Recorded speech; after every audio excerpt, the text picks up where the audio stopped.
Guess what? I'm back with another live. And I've also got a special guest that's working on taking over the world. Here we go.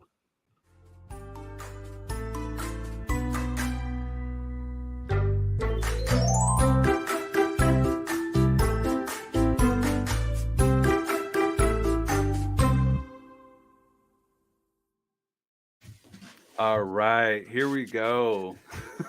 Good evening. Oh no, it's afternoon. Good afternoon, ladies and gentlemen, and welcome to the Shawnee Poo live. Shawnee Poo Tube live stream. I'm incredibly excited to be here with you today. In fact, let's get a little. Can we hear this? Hopefully you can. Thank you. Before we start off, comment down below. Tell us where you're tuning in from. Let us know. Where are you at? I'm from up in the Sherlow area, White Mountains, AZ. All right. Let's today's topics. Let's go over topics today. Today's topic, we're going to be talking about book update, and we've got a really, really awesome special guest, Scott Serkland. So, yeah, it's going to be a good show. We're going to try to keep it to an hour, but yes, it's going to be wonderful. It's going to be awesome. So, before we jump into all of that, let me see. Looks like we do. Oh, we got a chat from Corey. Corey from Artcasters, the Artcasters. What's up, Corey? So, thank you. I want to take a moment to thank you guys for joining in today. Your support means the world to me. I couldn't do any of this without you. So thank you. There's a few announcements before we get started. The show. The first is like and subscribe. You got to like and subscribe. I'm on my road. I'm on the road to 100 subscribers. So you got to subscribe. Woo! Oh.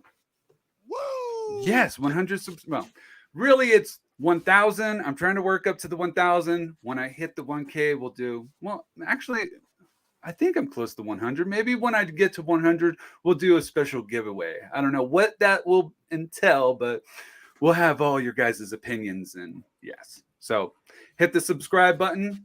And also, where is it? Hit the notification bell. Yeah. And then also, I wish I had my slides going because I'd be like showcasing my website and everything. I think we're gonna bypass that. I've got a members only page on my website, SeanSauter.com. You gotta go there to get access to members only. You must be a part of the Shawnee Poo Tube crew. The way to do that is to go to SeanSauter.com, scroll down to the bottom, sign up now. You have access to downloadable coloring pages as well as character and story map templates. Plus, you'll not only be able to read the first 2 chapters of my debut illustrated children's chapter book, you'll also be the first to know when it goes live on Kickstarter. So make sure you guys got to sign up. Sign up now. And it looks like I'm also on the road. I was supposed to be in Prescott Valley last weekend. I was a bit under the weather. 4-hour drive. There was no way this was going to happen. I had to cancel, but I do have an event in 2 weeks. August 25th and 26th in Springerville, Arizona is the first annual Balloons Over Round Valley. So if you guys are up in the White Mountains, you might want to stop by. There's going to be balloon launches, live music, vendors, and more. So if you want to stop by, you're going to see me, Shawnee Poo. And then what's next? Also, we're on Instagram. Give us a follow and follow us on Facebook at SeanSauter.com. Also, we have book merch. Check out the link below. In fact, here, let me copy this. Put it in the comments. Did it work? Go to SeanSauter.com to get your merch on. I've got plenty of merch, so if you want to get your merch on, go there. And without further ado, with that long-winded start. Let's get into it. Let's get into first my book update. There's not too much of a book update. I do apologize. Just to give a recap, just for everyone, so everyone's on the same page. I wrote the book. I received help with critique partners. I had 6 beta reader moms read it. I had 1 mom cry. More editing happened, and then I hired a pro editor. And I am done with the writing. And I'm finally at the illustrating part. I'm finally illustrating. Well, to be quite honest, I'm working on the thumbnails. I'm officially doing thumbnails. Woohoo! So, do you want to know as soon as the book launches? If you do, again, sign up with the monthly newsletter so you can become a part of the Shawnee Crew. And so you can find out the important updates before everyone else. So, again, head over to SeanSauter.com, sign up. And that was a long one. Okay, now we're going to get into the meat of this. Here we go. Sometime in the magnificent 1970s, magic happened here in the wonderful U.S. of A. An artist was born that would rival Leonardo and Michelangelo. Yes, the Teenage Mutant Ninja Turtles. But his tools wouldn't be a nunchuck, a sai, a bow, or blade. His tools would be his comically green coat and his soul. So please welcome the talented comic creator, illustrator, and designer, as well as a puppeteer and podcaster. And don't let me forget to mention that he has ran multiple successful Kickstarter campaigns. He's the greatest mad scientist to have graced this earth. Scott Serkland from Serkworks Art Lab. Here we go. Wow, that's quite an intro. I feel bad because I didn't wear the green lab coat. You hyped me up so much. I was not expecting that. Thanks, Sean. Congrats on the new YouTube channel. Thank you. I try to have fun with it. I like doing the intros. I don't know. I really have fun with it. But thank you, Scott, for coming on. I really appreciate you, man. Absolutely. So how have you been? How have things been? We're going to start off there. Well, as usual, busy. Yeah, busy. I recently, speaking of YouTube, I've had a YouTube channel for a while where I talked a lot about comics and making comics and things like that. But now I've sort of pivoted into more of a maker channel where I'm actually making projects, and I'm kind of doing something unique where I take vintage novelties and nostalgia from the 1970s, 80s, and 90s. And I kind of reverse engineer it. I look at it, see how it works, try to figure out how this stuff works, and then I recreate it. But when I recreate it, I kind of put my own personal spin on it. So, I got a new video coming out tomorrow on my channel where I reverse engineer the mail away kryptonite. And I've done like paper masks. There used to be this paper mask that you used to get at Denny's, and I created my own version of those paper masks, kind of inspired by those old vintage Denny's masks. I've done the wax pack trading cards, kind of my own version of like gross stickers, like Garbage Pail Kids. I've done 3D art, like with the red and blue 3D glasses. So I'm having a blast doing this stuff, and it's really fun. So that's. And I've really upped my production game and everything, so it's quite a production. So I'm pretty happy with it. But I'm putting a lot of time and effort into doing that, in addition to like my comic and other things like that. So I was gonna say this. What? Like, from what I remember from Scott, like I've been following you for a very long time. How I remember coming across you was YouTube, and it was back when I first started doing conventions. Wait, was that before? Were you familiar with my channel before we met at that first con, or? Yeah. Oh yeah. Oh yeah. Well, I guess I don't remember that. Oh dude, man. Oh come on. Like I was fangirling all over you, man. I was starting off around, what was it, 2012, 2013, and I tabled right across Shelby Robertson. And that dude is colossal. He had the wall of prints. He had everything going for him. And I looked at my little, measly presentation, and I'm like, I need to up my game. And so I would constantly try to elevate myself, and I would go onto YouTube. I would go to the Googles and search on tabling at conventions and whatnot. And I came across your YouTube channel all because tabling at conventions, and it was about I forgot what it was. It was about your cutouts to your back. Oh, okay. The piping and all that stuff. Yeah. Oh my goodness. I would just eat popcorn and soda and just kick back and watch your stuff. It was so interesting as somebody that's trying to also create. And then you had, I don't know. I really enjoyed the videos, man. Well, I think you took a lot from that, because I mean, even with like the branding, because where I've got the lab coat, you've got the red hat and the tie shirt and t-shirt, and so I mean, it's all about branding, creating something memorable, something people can when they think of you, that's the guy with the red hat and I also, anyone who's probably around our age or whatever, I know you're also inspired by the Wallace and Ladmo show, which was a kid's show that started way back when my dad was young, in the 50s, I think. And it carried on until I think the late 80s. But the characters there, they had the printed bow tie and a necktie shirt too. So yeah, I definitely, I could see a lot of that inspiration where it's coming from. There was something. Have you met the creator, Benjamin Glendenning? He's a local creator. Skull Jammers.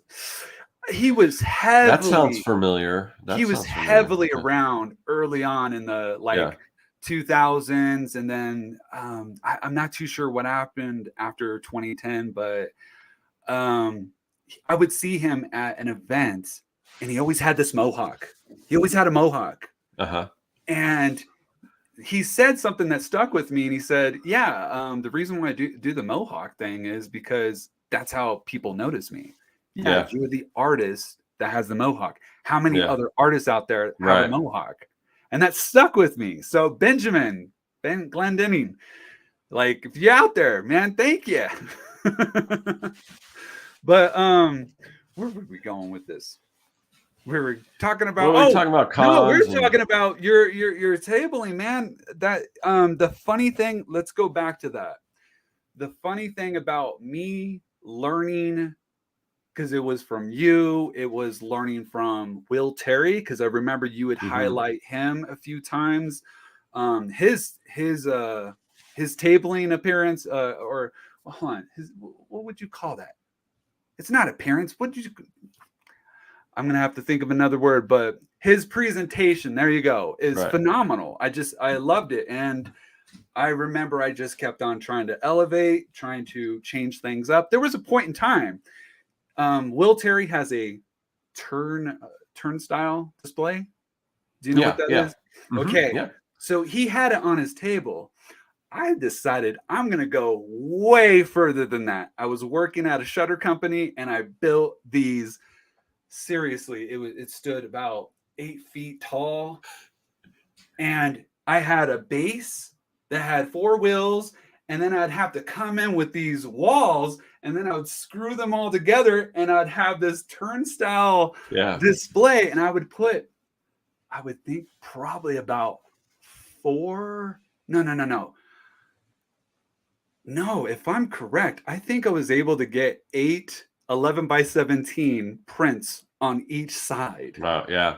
And it was so cool because it was around the time that Fan Fusion, when they did Fan Fusion, they were still doing Phoenix Comic Con, but then they decided, let's do a part 2 and do they called it Fan Fusion at the time. And it was awesome because I could sit there and just, work on some stuff, and people would pass by, and there wasn't a whole lot of guests, but I would sit there and kind of kick at the display and make it spin. And then people got it, and they'd walk up and like, woo, this is pretty interesting. Yeah, anything you can get people to come to your table for that interaction or whatever. So having things that, like you said, if something spins or something like that, if you can get it, if you can get somebody to, there's more here, and kind of, so anything like that, it makes a lot of sense. It just proved to be very cumbersome. There was a point in time I brought it all the way down to Tucson Comic-Con in my Scion XP. And there was 2 of these displays, Scott. There wasn't one, there was 2 on each side. And so I don't know how I fit all my products and all that other stuff, but I had to get rid of that display.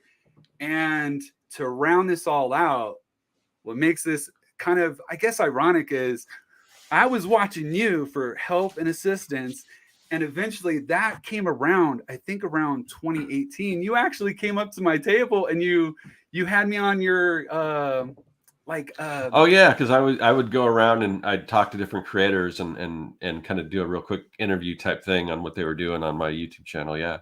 Exactly, but you had commented on my table and everything, and I think that's really cool how that had kind of turned around, or not really turned around, but like I got this experience from you, man. I don't know. I'm just weird. But anyways, so I remember finding you on YouTube, and then we got to meet at Phoenix Comic-Con, and your booth, man, you've got the most amazing setup. You're not doing so much tabling anymore, right? No, not really. I've kind of I noticed I started getting into doing other stuff like creating digital products and things, and I realized that the amount of effort and everything that went into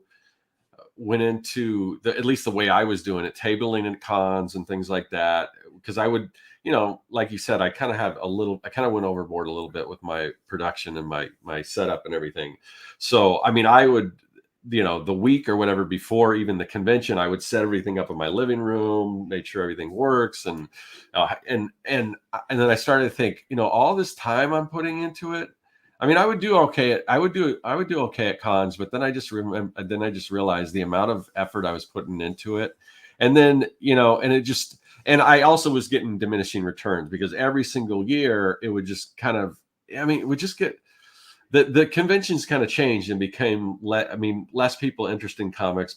It was more cosplayers, which are, they're fun to look at and everything, that, and the stuff and I'm a big fan of making costumes and Halloween and stuff, but little secret cosplayers, they don't buy stuff for the most part. They're there to get their pictures taken with people and stuff like that. So, there's that. And then everything's kind of more geared towards celebrity appearances. And I just noticed that it's, like I said, getting diminishing returns. And I'm like, if this keeps up, it's just not going to. So I made I didn't know at the time, and I made probably the best decision I can, because at the end of every convention, you kind of re-up for the next one. And so you like take a decent chunk of what you made at that convention and put it back in for next year. And then I'm like, and I just decided, you know what? I don't think I'm going to this year. I don't think I'm going to do. Not going to do next year. And it turned out next year was 2020. So that was actually the same time as me. I did the same decision as you. That is funny. Yeah, that is funny. And I've done, I have done a convention since then, but it was one where I was sort of invited to just to sign at a table for my local comic store. So I didn't bring my whole setup, and I didn't have to pay the booth fee, and basically I was just kind of hanging out, kind of helping them out and stuff. And I guess if I ever return, maybe I'd scale it down. And I think part of the problem was I have so many different SKUs or products or whatever, because I was just doing a lot of different things, and it's hard for when you get sensory overload when you go to these cons, and it's like if it's like, oh well, they'll look at my booth like, well, I don't know what this is. This isn't Batman. This isn't Spider-Man. I don't know what this is, and it's a lot of different things that I don't know, and I'm not interested in finding out, because I only like the things that I already know, that I've seen on TV or whatever. So, because I never really did fan art or anything like that. So, I mean, I had certain core people that are interested in looking for something new, but most people that go to cons, they're not looking for something new. They're looking for things they already know. So, something that's already established. Yeah, you're right. So that was kind of, so if I go back, I might just try to see what would happen if I just focus just on like my comic, just to see. This is an experiment, maybe if I just go there with the one thing to see, because the comics wouldn't sell that much because there's so much other stuff. People be looking at my prints, or I had little lab experiments and all kinds of stuff like that. It was basically a mad science supply store. So I had all this stuff that kind of went along with that theme. And maybe Comic Cons aren't the best place for that. I think if I would have started doing like science trade shows and things where I would be the only one doing anything like that, I think I would have cleaned up. So but I never got to that point because 2020 and everything. And now if I ever go back, I might just see what would happen if I just went there with my comics. And maybe I also have a series of comic workbooks that have they're little workbooks that I sell on Amazon or whatever, and they'll be like lettering guides, like almost like a line notebook, but it's sized for comic book lettering, or I've got like different panel layouts that you can use. So I've got a whole series of different printed books that you can use to practice making comics and things like that. So if I ever go back, I might just do something with just my comic and the comic workbooks and see what happens. But I'm not, I don't know, I'm not really in a hurry to do that. So that's what I'm noticing for my own self is I just need to get the book done. Like I just need to get Shawnee Poo and Fuji in book form, just like Scott and his Young and the Dead. Fantastic. Speaking of this has been a Kickstarter. You've done several successful campaigns. How is it running a Kickstarter? It's a lot of work. And basically, if you run a Kickstarter for a month, that's going to be your main focus is nothing else. Getting the word out, and not nothing else, but that's going to be a pretty good chunk of what you're going to be doing, trying to figure out how to bring people more to the campaign, whether I'm doing, I'll do videos on YouTube, trying to get, showing, basically the trick is, do a video. If you're going to do a video or whatever, don't make it, I just launched a Kickstarter. I mean, that might work if you got a decent following that cares enough about, but a lot of times they'd be like, I tie it in somehow with something that was of interest to somebody. And then I work the Kickstarter into that and everything. So, so you get people there for, I want to learn how to do this particular thing. And what do you know? This particular thing has something to do with my comic that I'm Kickstarting or something like that. And then I do just live streams where I'm drawing like some of the rewards. Like if I had some zombie sketches or something. So I'll do live streams. And while I'm doing that, I'll mention the Kickstarter and stuff like that. But yeah, it's just, that's part of it. A lot of brilliant marketing, right? Hopefully. Much. I mean, I've seen, it's with anything. I mean, I've seen a lot more successful Kickstarters than I ran. And I've seen, it really all depends, but I mean, it's definitely what I was doing was at least a step in the right direction. So it did drive people to the campaign. So, and each campaign you want to build more and more. And, I had one that it's just weird that, because you never know what's going to happen. Yeah. I had this one weird situation with my second Kickstarter for Young and the Dead. And at the first Kickstarter I ran, I was doing a lot of my promotion through like Facebook. So I thought, okay, well, I'm going to continue to do that because it drove some people to the book. And, with the Kickstarter, the main thing you're trying to do is you're trying to get people as soon as possible. You want to start building anticipation, everything for that Kickstarter beforehand. So you can get a decent if you can fund or get close to your funding, like the first day or the first whatever, that just shows the Kickstarter kind of algorithm. Oh, this is cool, and then they push it out to more people. But so I was really hoping to get as many many people into that in the first day or so. And what happened was Kickstarter, or not Kickstarter, but Facebook, because everything's robots. There's no actual people, and because it's robots or an algorithm or whatever that's looking at these posts, they don't really understand nuance. So when their algorithm or whatever sees the title "Young and the Dead," they put "Young Dead."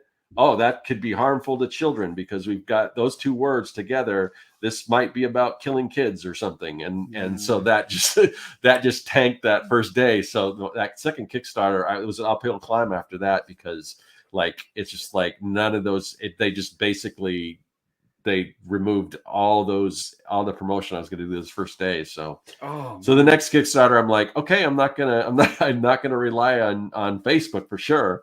And who knows, YouTube might do the same. You never know. It's just weird. Weird things you would never anticipate to happen, So yeah, it's funny. But yeah, I guess I'm going to be going the Kickstarter route. I didn't originally want to, but if my goal is to try to go to as many schools as I can, and try to do presentations and whatnot, I need to have product. And I guess the best way to go about that is to get it kickstarted. And yeah, and I mean Kickstarter. Yeah, I mean you need start building the audience now. Whether you've got people that you meet at shows or whatever, or what you're doing now, like on YouTube, you got to start building that anticipation, what you're doing, continue to do that. So when you do launch it, because Kickstarter's, by and large, Kickstarter doesn't necessarily drive traffic to your stuff. Yeah. You've got to kind of push the traffic there yourself. So. And that's why, the other part of me that was just like, why go the Kickstarter route? The ultimate goal, I mean, is to get this onto Amazon. And wouldn't I rather get all these people there to get all the reviews, and then hopefully that would build up. But at the same time, if I'm trying to do these school tours and whatnot, I'm going to have some sort of product. Otherwise, I'm going to have to sit here and know how much this is going to be pre-ordered or whatever at this stop or whatever, and then I guess order it from Amazon. And I don't know, having to order and then trying to get stuff. I guess I see the benefit of doing a Kickstarter, getting it crowdfunded, getting a whole bunch of books ordered, fulfill the Kickstarter, and then I've got a bunch of books on hand, and I don't have to sit there and I got to keep on ordering more because, I ran out or something like that. Right. Yeah, that's definitely. I mean, you mentioned Will Terry before. Are you following he's doing a series now about children's book publishing and stuff. I've been following it. Yes. Yeah. In fact, hang on. Let me. Will Terry, let's give a clap. Will Terry out there, wherever you're at, that guy's phenomenal. Yes. Because of you, I've followed him and I've watched his progression, his adventures. He's now living here in Arizona. And just like you were talking about with the whole Kickstarter thing, you want to get it funded as quickly as possible. I remember watching one of his launches, and he was able to fund it within an hour.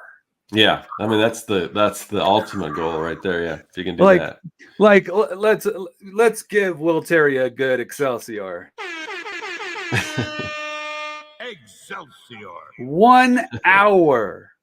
And that's actually something, I mean, I know that is I don't know, that's a big feat to climb, but it is something that I'm going to try to do myself. That's the goal. Because I saw what Will Terry did, and just like you're talking about, that's what I'm going to try to do myself. And in fact, I'm struggling with this, guy. Once I get the book out as far as a Kickstarter, so I go and get it funded and then order the books, get them sent out. Realistically, or in your opinion, when do you think I should put the book up for Amazon? Because I don't think I should just put it up as soon as I fill it. I don't know. Yeah, I mean, I would put it up as soon as you can, but I would wait. I'd let everyone that kickstarted it get it first. You know, they need to get it first because they supported you. So, but I would say after they get it, you know, after everyone gets their books, then I'd start looking at putting it up on Amazon. Okay. Yeah, that's what I was kind of figuring myself, because I was like, man, if I go and put it up before everyone gets it, man, I would be upset myself. Yeah. But I mean, I'm hoping I could do something like this. Is amazing. I don't know how you do the 3D stuff. Yeah, I remember growing up, and my dad, I don't know which show this was, but it had different stories, and it was in 3D, and it was like presented by like a magician-ish kind of guy.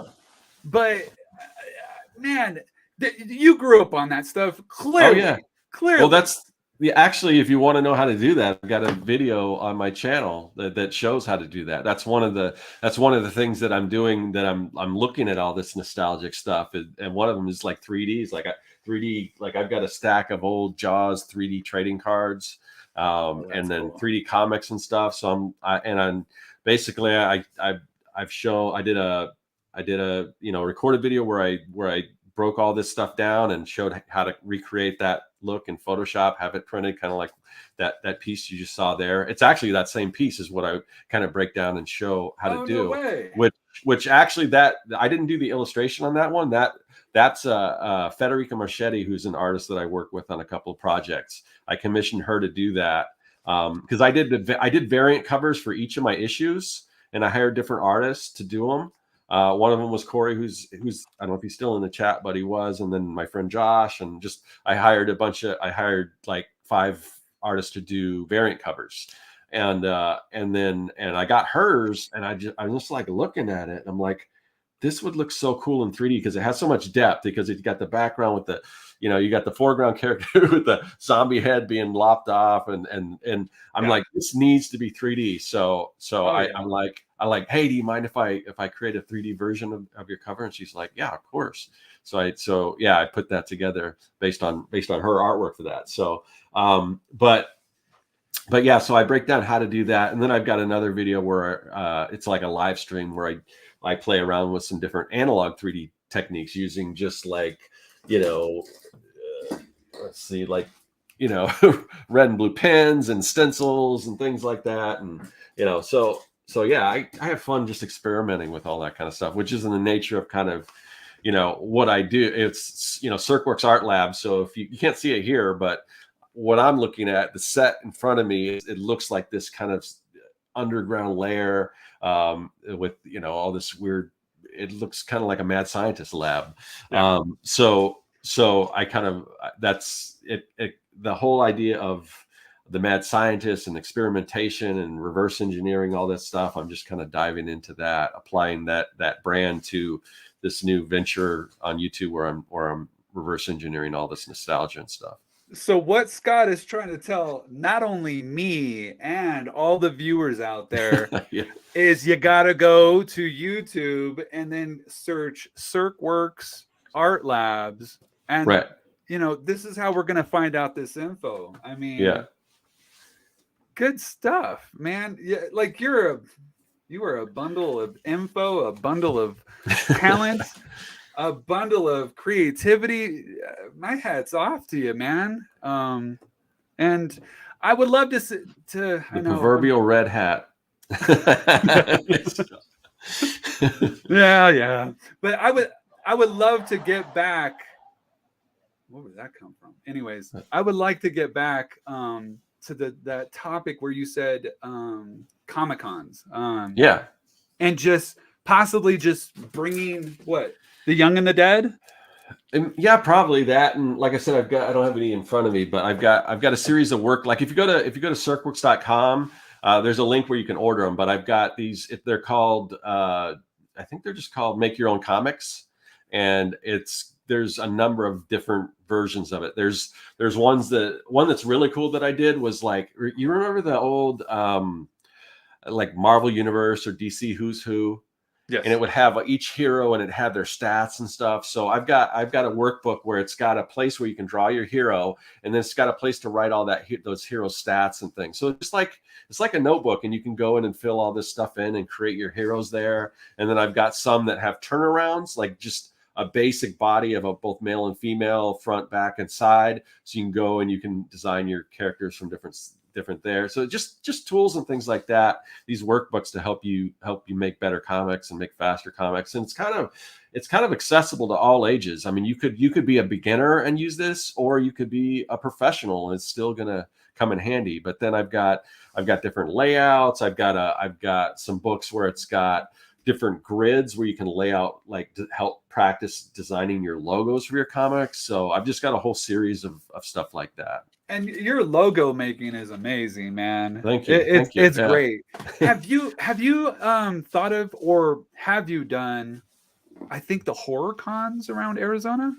I haven't. And I guess, yeah, I mean, I guess my comic would fit in there. It's a little more I mean, it's not like straight, it's more of a adventure kind of, it's zombies, so it's horror, yeah, but it's also, I always say it's like Goonies meets Night of the Living Dead. So if you can imagine the Goonies, if instead of pirates and mobsters or whatever, it was like zombies, or like Monster Squad, but instead of Frankenstein and the Invisible or the Mummy and all that stuff, it's zombies. That's kind of what my book is. So it's kind of a little more all ages, but I think it would. I guess it would probably do all right at like a horror con.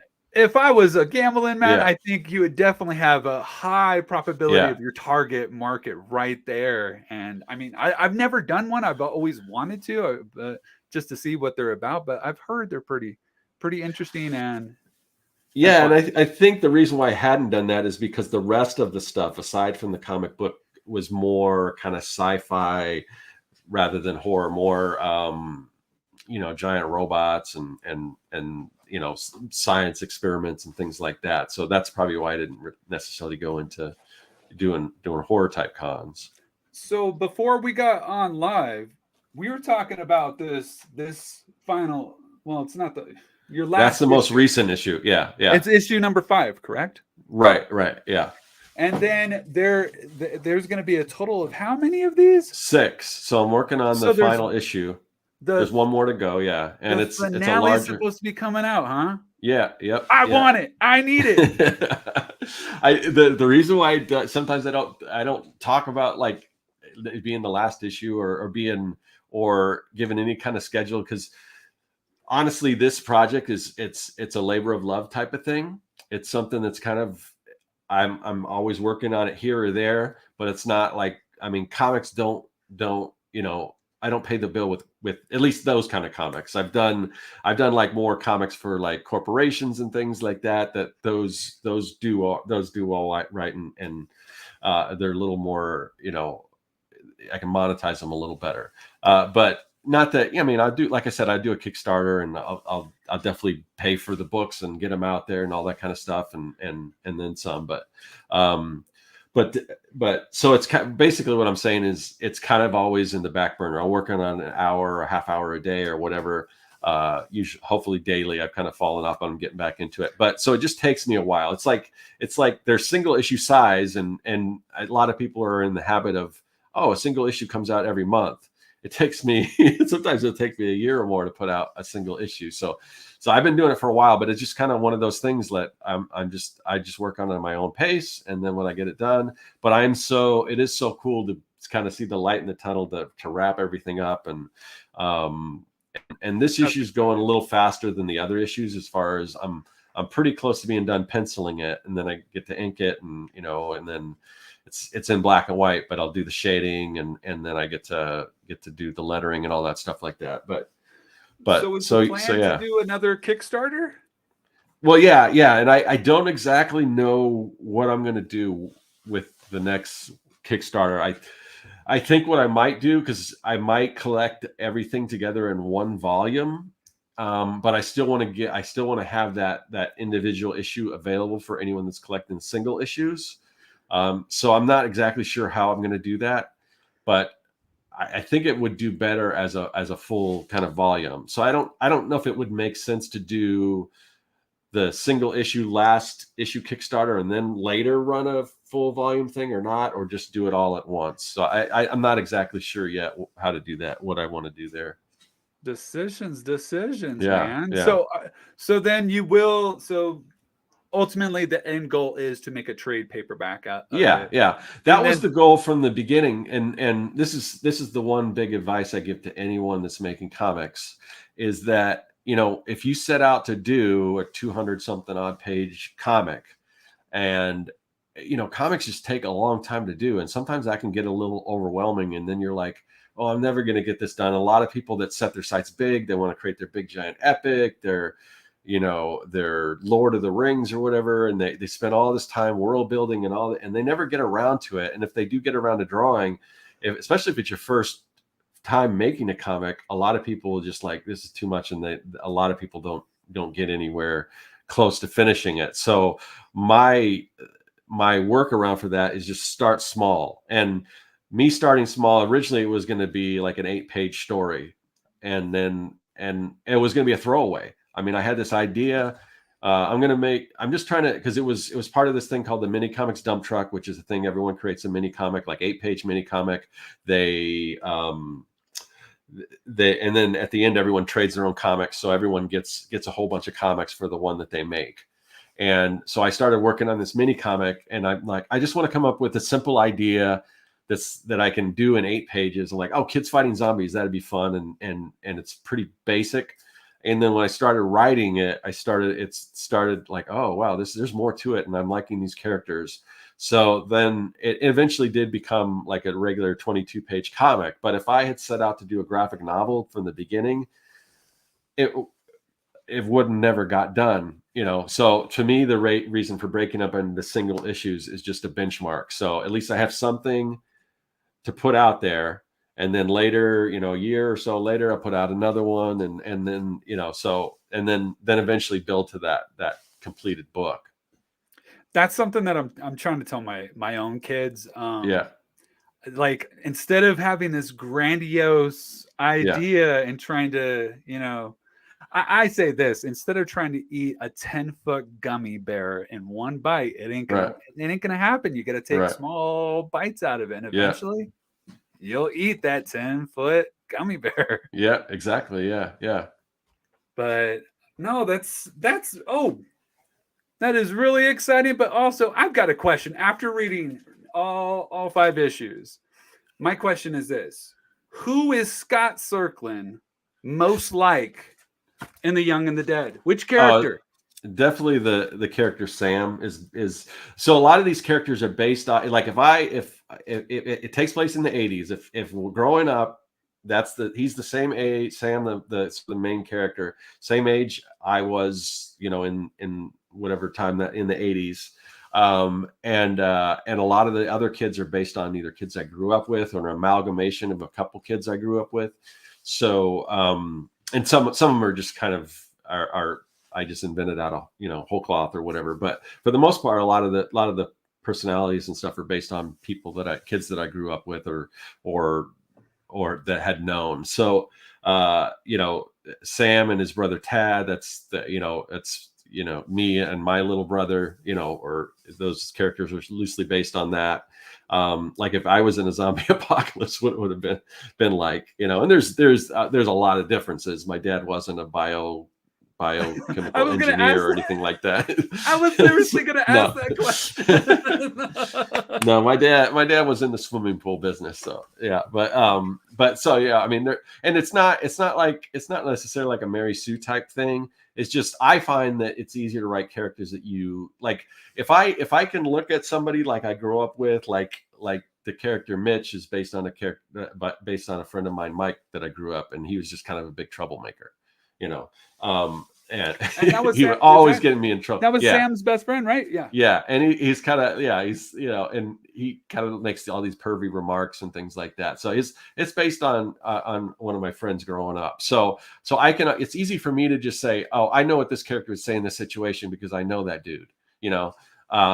And so it's easy so I kind of just modeled sort of the personalities, and he's like, Sam's kind of, I guess he's sort of this de facto sort of leader, but he's not really a leader. And he just happens to be, he happens to be related to somebody that could help, and everyone's kind of got their parts. Each kid has their little thing that will come into play as far as, how everything turns out. So, yeah.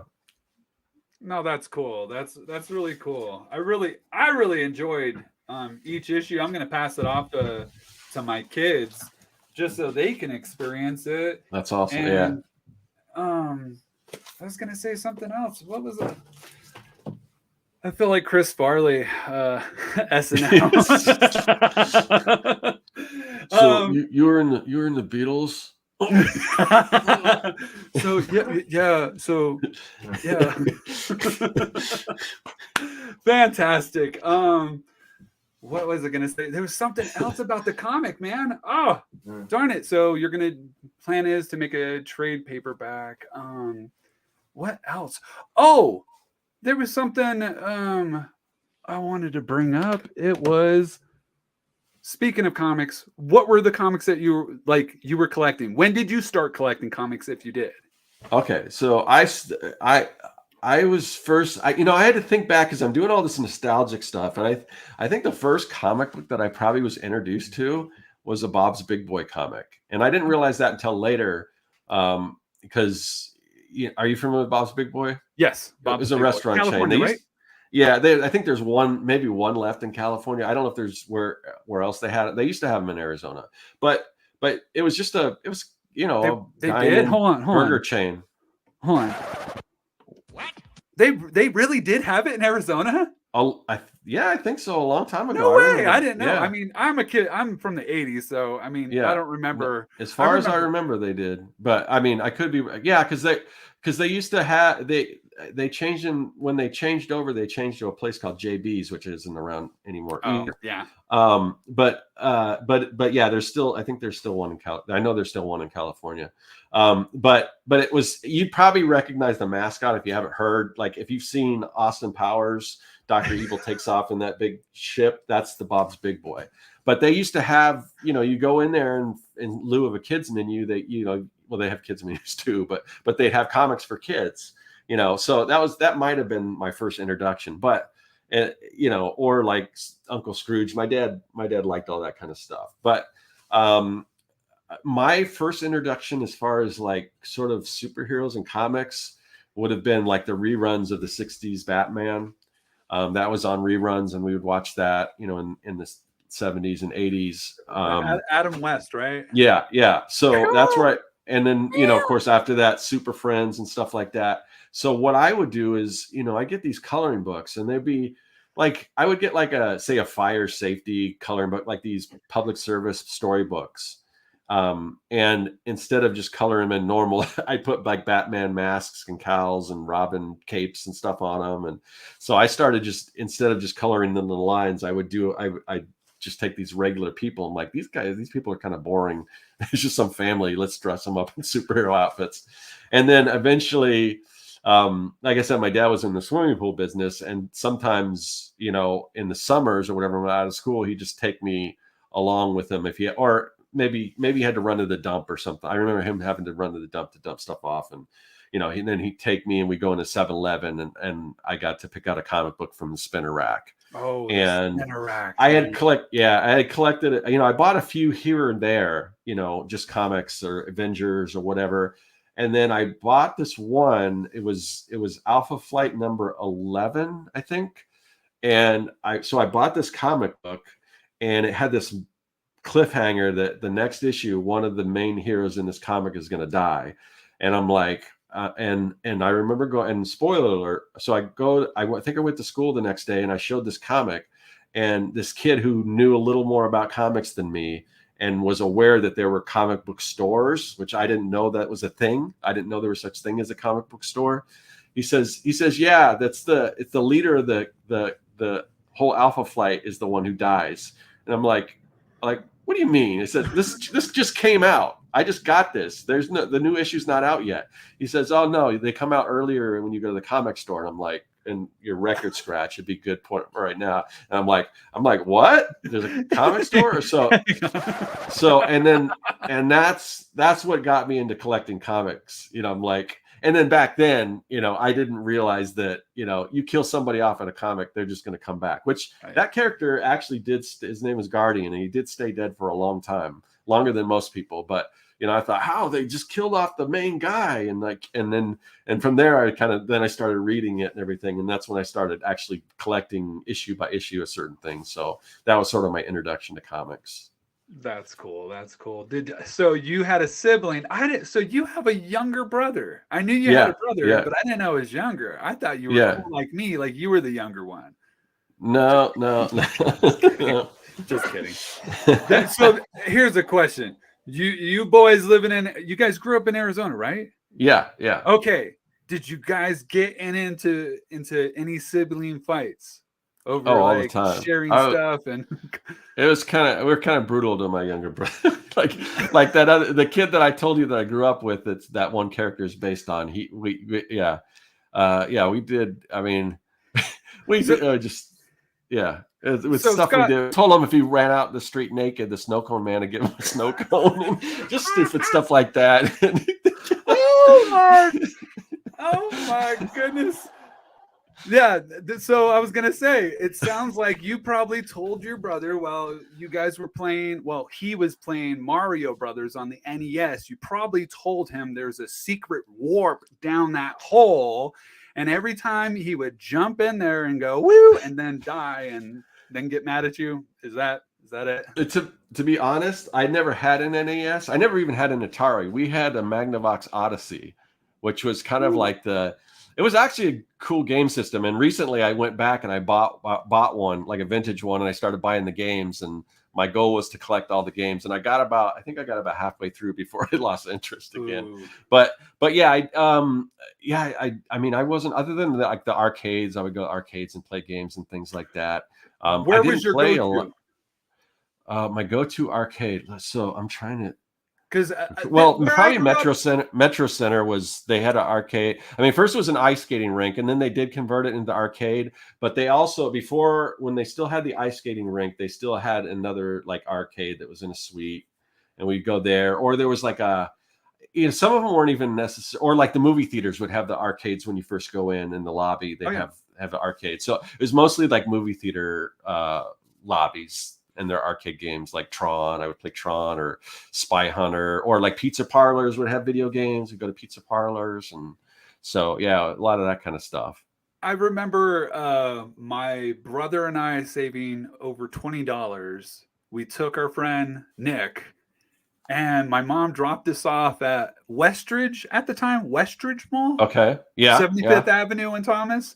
Yeah. And they had their own little arcade place there. And they had a 4-player, I believe it was 4-player X-Men. Do you remember the X-Men arcade? It was like the X-Men Capcom one, or was it just X-Men? I'm trying to remember. I don't know. Or maybe I'm thinking of something else.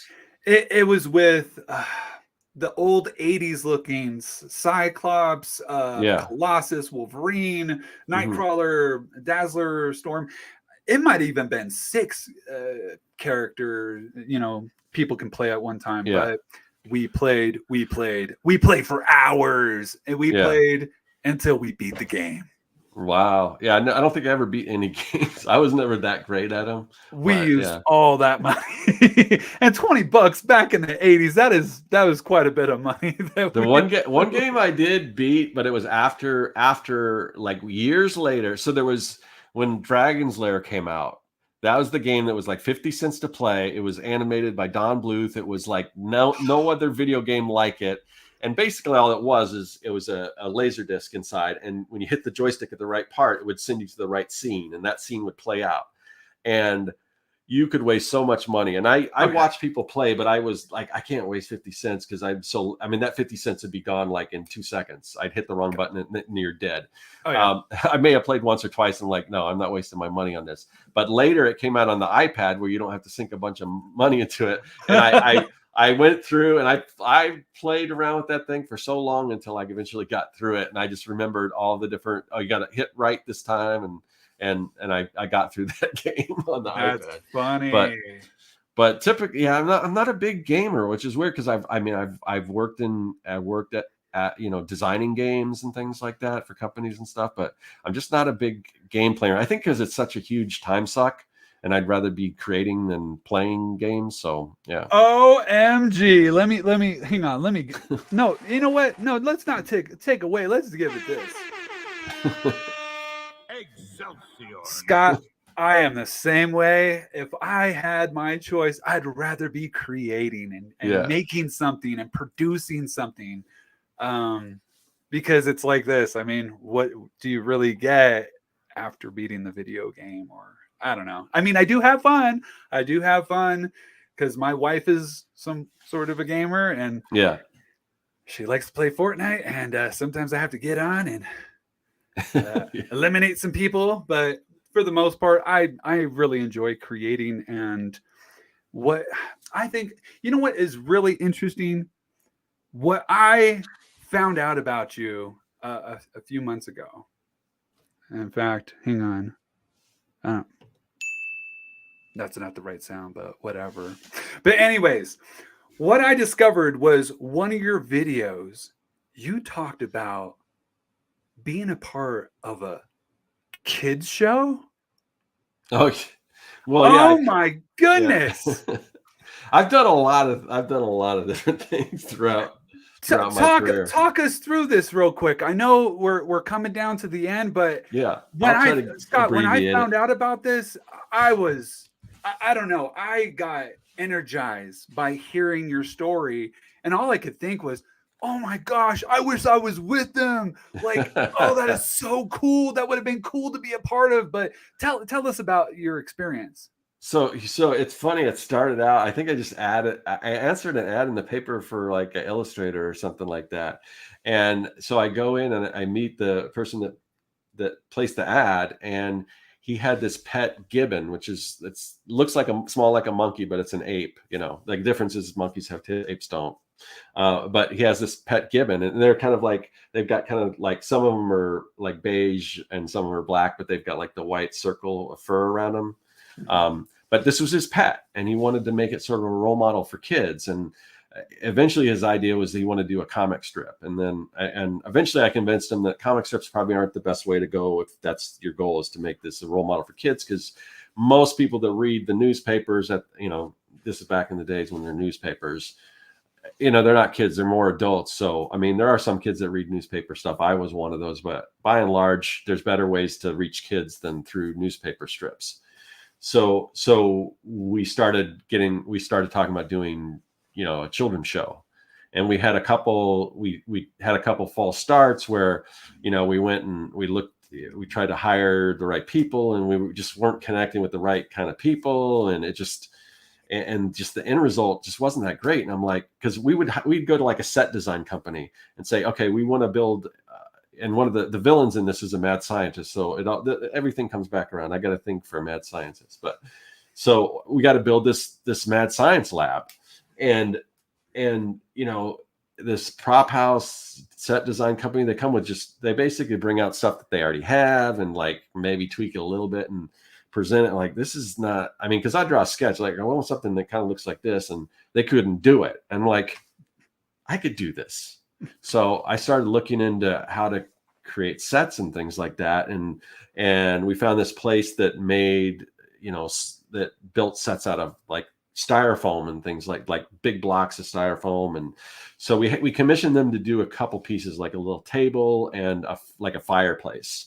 But the rest of the stuff, and they were really cool. They let me see kind of how the process worked. And I'm like, we can make this ourselves. So I actually brought my brother on board, and we started building all these props and things out of foam. We built the mad science set, like it was kind of a castle. We built all the castle walls. We built the tree house that the main character lived in. He's an ape. And then we created this whole world around it. And basically the idea of the world, there's this island that they live in, and that island is it's where all the myths come from. So like Bigfoot, Loch Ness Monster. So we had a character who was kind of our version of like Bigfoot. Our version that was kind of the Loch Ness Monster, and so on and so forth.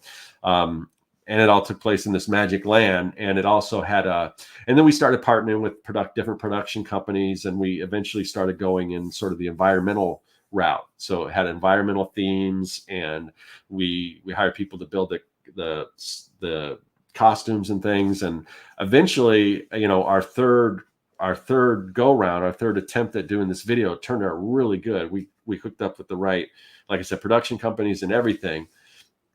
Turned out really good. And then and eventually we got an option by like a Hollywood studio that produced children's shows and stuff. And that's kind of as far as we got, other than we did some local stuff. We got it on like local channels and things like that. We did local promotions through different places and stuff like that, and got it into regionally and Blockbuster as a video, stuff like that. But and we got an option, and then we had a guy going to doctor to create the script, and what he came up was really good. And then it's one of those things. It's so hard to sell a children's show. I mean, because the people we originally signed on with that studio, they were all super excited about it. But eventually, whether people get let go or changes hands, I mean, there's just so many steps you have to go through to create a children's show. So after that option was about as far as we got, which is pretty far considering, but the experience and everything, with it was just amazing. So, I mean, it was a lot of fun, and I learned a lot from it. And I took a lot from it away from that. Just like I said, the whole mad scientist thing came from that. So yeah, it was great. It was great. That's cool, man. I really enjoyed that YouTube episode. Oh my gosh. And then actually getting to watch, because you actually shared the first episode or something like that of the thing. That was cool. Yeah. I'm sorry. That is just so cool. Yeah, you have to go to, there's a video, the actual video of the show is it's unlisted, so you can't just discover it on YouTube. Yeah. But if you go to my channel, if you find the video that says I created that time I created a children's show or whatever, and that video, I kind of go through some of the production drawings and things like that, and I talk about it. But there's a link in that video that if you click on, you can watch the actual video. So go to his YouTube channel and check it out. And we've also, we got a question. We do. Looks like Mad Hotter. Sorry, I'm a little late. So y'all may have covered this, but Scott, how do you push past any lack of motivation or distractions, when you experience any? Oh, well, yeah, I definitely, the distraction thing, yes, because I have ADHD pretty bad.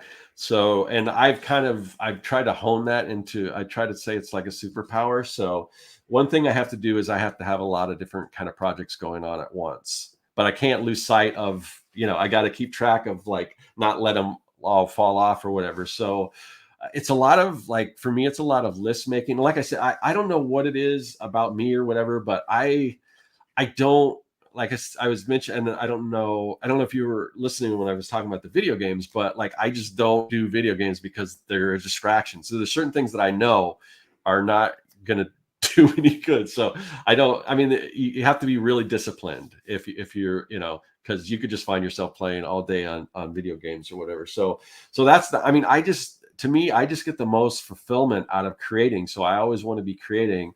And if I do get distracted or if I get kind of bored with what I'm working on right now, I just have to put a pin on it, and then I move on to something else, but make sure that I come back to it. So I use like a software called Trello, which is just kind of a list making. It's like a kind of a digital pinboard thing where you can make little tasks, and you can move them around from day to day. I set it up like a weekly schedule, like Monday through Friday. And then I've got another list that I made that says done. So I'll drag, when I'm done with something, I'll drag it off. And I use that to kind of keep track of everything. But yeah, just staying motivated. I think it's just, for me, it's just a love of doing this kind of stuff. And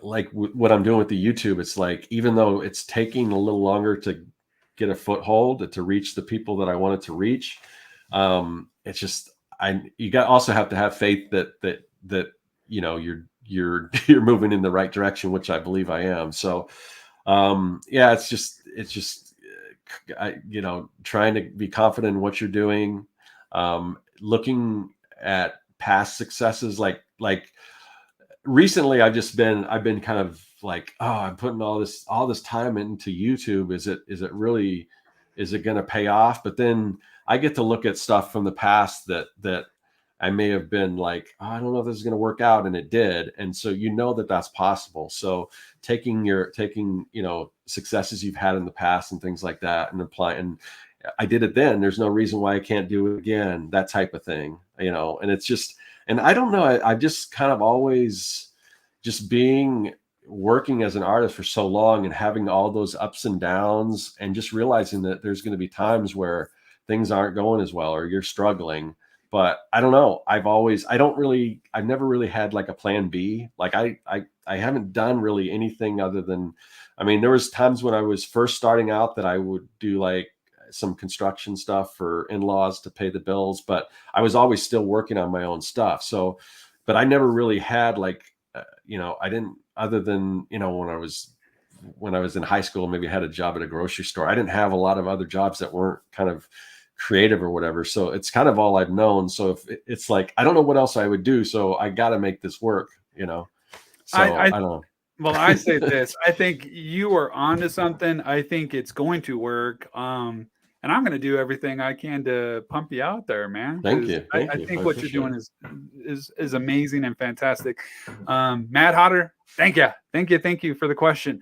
In fact, I've got a couple of them from my own kids. Really cool. Yes, yeah. I had to ask. They're not online. I had to tell them to text it to me. So one of my kiddos, they want to know, what is the scariest character that you made or seen? Oh, wow. Scariest character so the scariest character that I've seen, I watched Alien when I was way too young to watch Alien.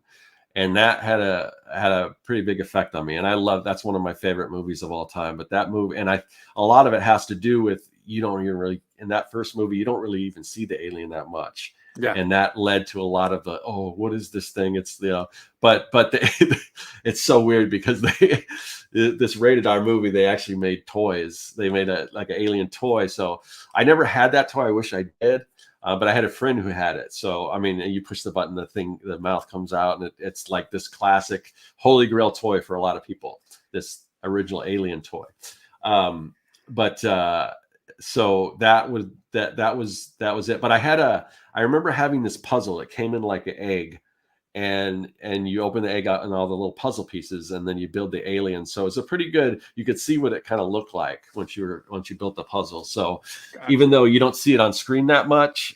So yeah, the alien was probably the scariest creature. I'm trying to think as far as scariest creature that I've created. I don't know, my comic, I love horror and I love sci-fi and all that kind of stuff. And a lot of the things that I do have to do with that. But I also like I said, Goonies and stuff like that. So my stuff, I don't know. I've drawn a lot of like horror characters, but sometimes I'll add humor to them, or, I've drawn Frankenstein many times. I've drawn the creature from the Black Lagoon many times. Like I think my favorite creature design is probably Creature from the Black Lagoon, even though I wouldn't necessarily say he's the scariest, but he's just got a cool look. And the fact that he was created so long ago and still really holds up. That's one character that I find myself drawing over and over again. And then I've the zombies and stuff. I guess maybe the zombies in my book are kind of scary because they're all falling apart, and so yeah, I don't know. I draw a lot of sort of scary stuff, but I don't know. It's hard to say. Here goes another question. All right. How did you discover your passion for comic making, and how did you make your first comic, and how he got the ideas for it? Okay. Several questions. The first comics I remember making, that was probably, there was a time where like when I said I first discovered the spinner racks at the 7-Elevens and stuff. And somewhere along the lines, as I'm reading these books, I started recognizing art styles of different artists. Different books would have different artists. I'm like, oh, this is the same guy that drew this. And then putting the pieces together. No, these things aren't like magic. They didn't just appear. Somebody had to draw this stuff. And I'm like, wait, that's an actual job that people can have, drawing comics. And then the light went off in my head and like, that's what I want to do. So I would go to school, and on the back of sometimes they have a stack of old like printouts and stuff like just sitting there, and like I either take my work, the things I was supposed to be working on, and on the backs I would draw comics, or I took my old assignments, or they had these stacks of just paper that that had like math problems on one side and it's blank on the other side. And so a lot of my old comics you turn it over, it's got like an assignment on the front and the back. So I just take this paper and I just start drawing comics to the best of my ability. And, I didn't realize back then that, usually when you're drawing comics, you work at a larger size and you reduce it. I just, so I would take a comic book, I put it on the sheet of 8.5 by 11. I trace the outline so it'd be the right dimension. And then I'd start, get my ruler out, start drawing the things. And I also was from an early age was kind of big into like branding and all that kind of stuff. I noticed the difference between Marvel and DC and some of these other independent companies. And I'm like, well, I'm going to create my own comic book company. And so I spent more time. I don't know how many of those comics I actually finished. There may have been one, but more of it was just creating different characters. Oh, this is part of this team, and this is going to be branded under this. This is my comic book company. And then, but I got to do another team. And so I would build all these different teams, most of them which I have, like if I look back at my old comics, which still have some of those, I'd look back at those and then be like, oh, there'd be like a 2-page story, and then I'd quit and do something else. So, but yeah, that was but it was always me. I didn't have an art desk or anything. I would just sit on the floor on the carpet and just draw I put a book down, put the paper on top, and just draw comics. And that's where it all started. Very creative. Here's a question: Marvel or DC? I would probably say more Marvel, although I mean, you probably can't see this behind me, but I've got a mural here. You can see a little hint of Superman over here and Spider-Man. So I've got a mural that wraps around this room that I painted, and it's basically the Marvel and DC characters facing off.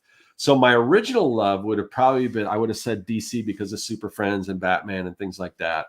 And in the beginning, most of the media, it seemed like DC had better stuff. Like they had the Batman and Superman, the movie, and it took Marvel forever to get movies and stuff out like that. And, I would watch like the Incredible Hulk show, and they had a short-lived Spider-Man show that I watch and stuff like that.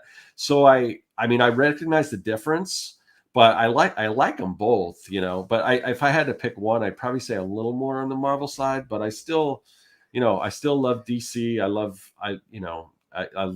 love both those lines and everything. So that's why they're both here in the studio, That's cool. Have you been watching the MCU as of late? I think I've watched most. I haven't got all the way through like the Secret Invasion. I still watch it, but I don't know. I'm kind of, I don't know if I haven't been like blown away recently, and I don't know if I don't know even know if it's a lack of the quality. I still think they make great movies, but I don't know. I think once we get into like I mentioned earlier with the death in comics, once you get to the point where you introduce a multiverse and there's no stakes really, because if somebody dies, another version of them from another multiverse can come back. And so it's really hard to get invested. And there's people still do. I'm like, why are you so upset? The character is going to come back, and you learn that with comics, and the movies have kind of caught up to the comics in that respect, where there's not a whole lot of stakes there. So here's my take. When I walked out of the movie theater after seeing Endgame, this was my immediate reaction after coming out. I said, phase 1 through 3 is going to be labeled the golden age of the MCU. Right. And this new phase 4, I think now we're in phase 5 and there'll be 6. I think what we're getting, or from my perspective, this is just my perspective, I think we're getting like a Disney part 2. Does that make any sense? So And Disney movies back like Aladdin, phenomenal. Oh yeah, I Part see what you're two. saying. Yeah.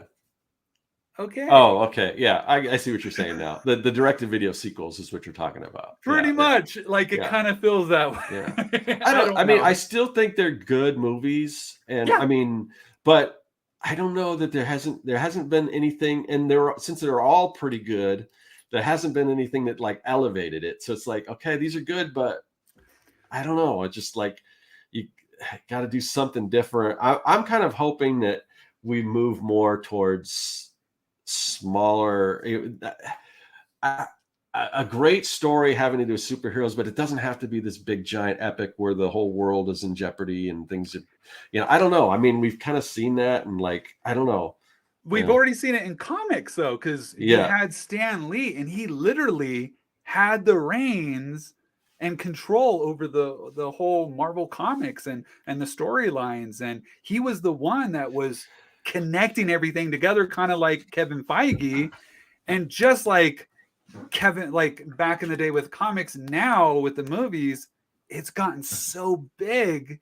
How can one person really make this so grandiose yeah, or amazing, especially when you're dealing with different writers, directors? I mean, as much as I'm kind of giving like crapping on them, I can give them a little, a little leeway and understanding, because that's tough. yeah. That's a lot of hands, and yeah. I haven't totally like. I'll probably still go see any new Marvel movie that comes out, and hopefully I'll be kind of, yeah. I don't know.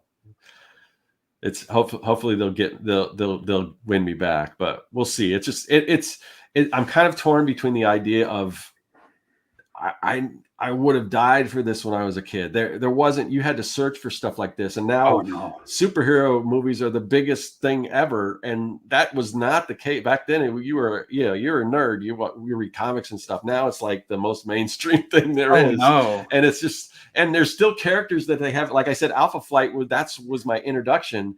They still haven't done anything, and now that Marvel or Disney owns the mutants, now they could bring them in. I don't know if we'll get to that point or not, because I'm like, I thought because we've seen so many characters that I thought you would never see on the big screen, like anime. I mean, well, really, Oh yeah. what? No, or even deeper cuts than that, even. But they still haven't.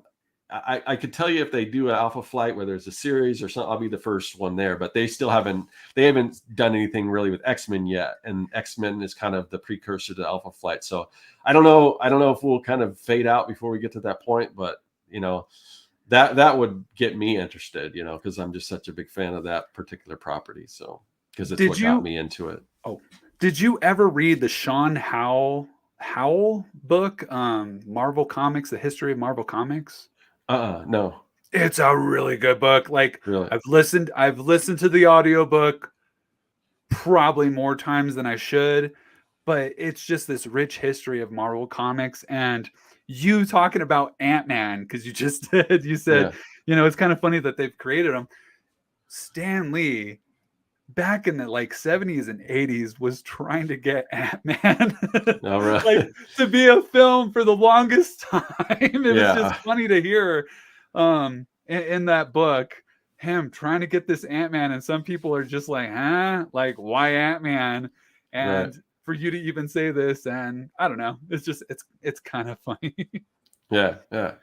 But let's kind of end things off before we, like, because we're right at the hour. I just want to point this out.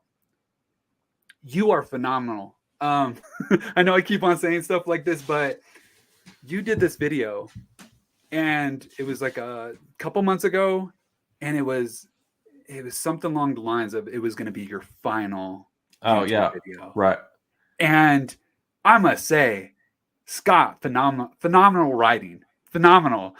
You got all the emotions in me when you took off the jacket at the very end.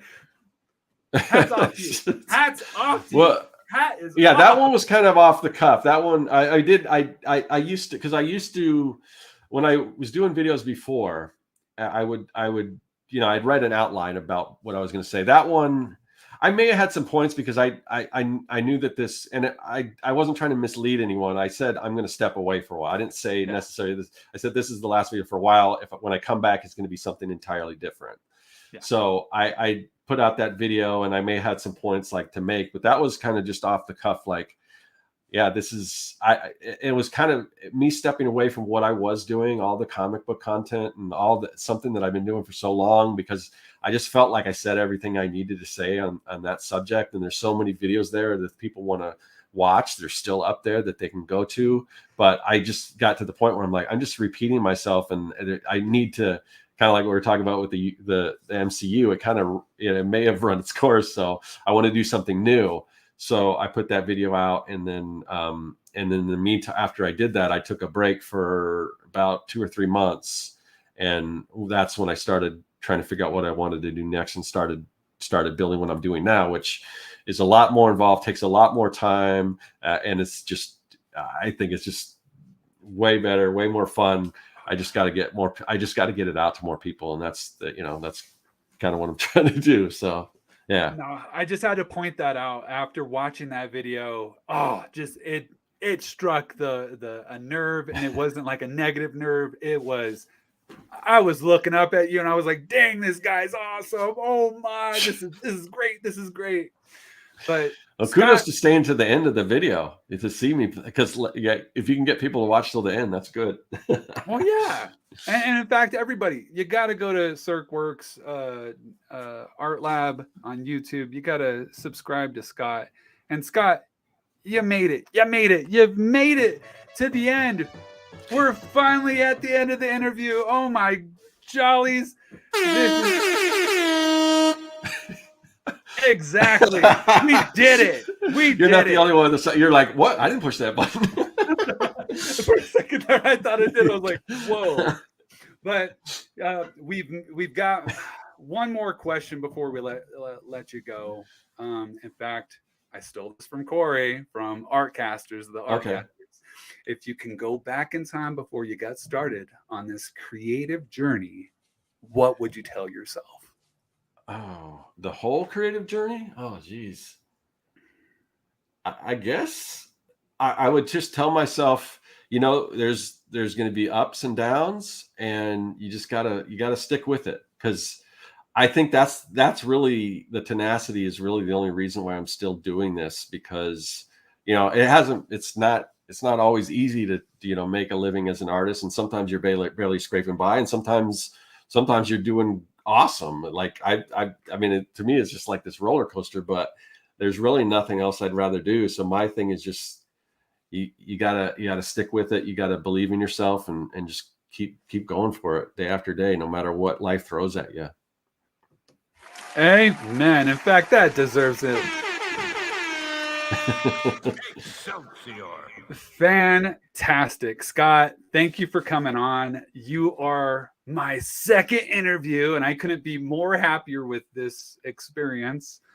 Before we let you go, let's roll out the red carpet. Let me see, where is that? That sound should be. Let's roll out the red carpet. Let the people know. Tell everyone what you've got going on in your life. Like the main thing really right now is the YouTube channel. I'm really going gung-ho into the YouTube channel, trying to make the best videos I possibly can, having fun doing that. And if you like watching people make cool stuff, if you're interested in making cool stuff yourself, if you're a fan of nostalgia, either you grew up with the stuff or it's new to you, but you're like, oh, that's kind of cool. I wish that was around when now or whatever.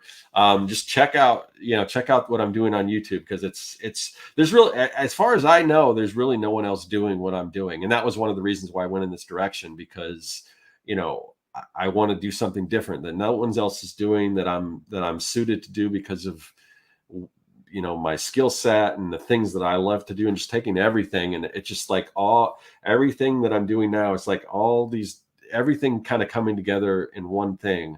And I'm just having a blast doing it. So I want more people to know about it, more people to check it out.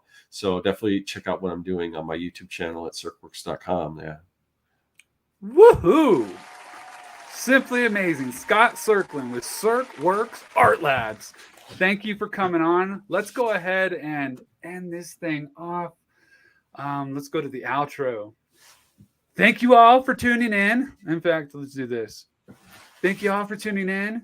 You could have been anywhere in the world, but you were here with me and Scott. And we appreciate that. Thank you guys. Thank you all for who chatted, supporters of the show. And I just appreciate you guys. Be sure you like the video on your way out. Subscribe to the channel. Subscribe to Scott's right there. I'm pointing the right direction. Subscribe to Scott's channel. Follow us on Instagram and Facebook. I'll be live. I don't know when I'm going to be live again. I think I'm going to do this digital toys thing with my son. Scott, I don't know if you've heard of digital toys. No. Yes, there's this thing called Crypt Toys. Okay. It's kind of like a digital collectible / toy that it's digital, and then you can play video games or something like that. It's very interesting. It's going to be fun. I guess you buy like this cube. They've got a few properties like Masters of the Universe. They've got their own IP, and they just recently got Star Wars. Oh, wow. You purchase it, and it comes in this cube-looking thing, and then you can choose to uncube it to find out, did you get Luke Skywalker? Did you get Vader? Did you get Leia? Right. And it reveals which one you got, and then it's kind of like a surprise egg. Those my daughter would get them, and then this is a common, this is an uncommon. Then like a blind box toy or something. Yeah, exactly. And so the whole desire is to get these legendary or ultra grail ones that are only like 100 of them. But that, I guess we're going to be doing that. Let's see. Like the video on the way out. Remember, keep dreaming, keep learning, keep smiling. And we're going to talk to you guys later. See you later. Bye, guys. Oops. Did I do it? I did it.